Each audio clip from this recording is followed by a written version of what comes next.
હિંમતનગરના સાબરકાંઠા ખાતે માહિતી અધિકાર અધિનિયમ અંગે લોકોમાં જાગૃતતા આવે તે માટે સેમિનારનું આયોજન કરાયું હતું। વર્ષ 2005માં કેન્દ્ર સરકારે લાગુ પાડેલ માહિતી અધિકાર અધિનિયમ બાબતે હજુ લોકોમાં જોઈએ એટલી જાગૃતતા ફેલાઈ નથી। ત્યારે સાબરકાંઠા જિલ્લાના પ્રાંતિજ તાલુકામાં આવેલ રામપુર ગામે સીપીપા મહેસાણા દ્વારા આરટીઆઈ પર એક સેમિનાર યોજાયો હતો। આ સેમિનારમાં લોક જાગૃતિ માટે ભાવાઈની માધ્યમ બનાવાયું હતું। ગામડામાં લોકોને ગમે એ રીતે ભાવાઈના માધ્યમ થકી લોકોને આરટીઆઈના કાયદાની સંપૂર્ણ માહિતી પૂરી પાડવામાં આવી હતી। અધિકાર 2005 થી ગ્રામ્ય જનોને જાગૃત કરવા માટે સાબરકાંઠા જિલ્લાના રામપુરા ગામના અંદર આ એક ભવાઈનો કાર્યક્રમ રાખવામાં આવેલો છે, જેનાથી લોક જાગૃતિ અને આ કાયદો શું છે એની સાચી સમજ મળી રહે, સાથે સાથે મનોરંજન પણ પૂરું થાય।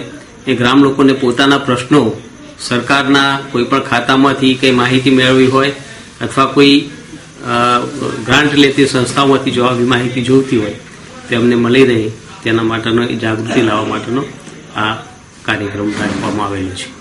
ભવાઈ લુપ્ત થતો હતો એટલે મનોરંજન મળે, પણ મનોરંજન સાથે સરકારની જે માહિતી હોય લોકોમાં જાગૃતિ નથી એટલે ઘણા બધા લાભો લઈ શકતા નથી।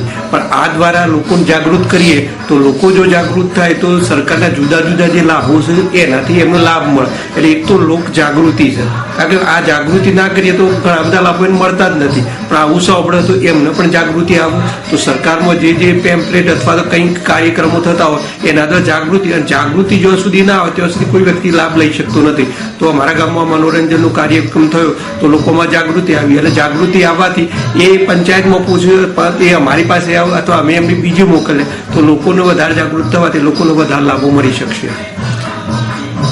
તો મનોરંજન સાથે માહિતી મળતા લોકોએ પણ તેને આવકારી હતી। દીપક રાઠોડનો રિપોર્ટ S9 ન્યૂઝ હિંમતનગર।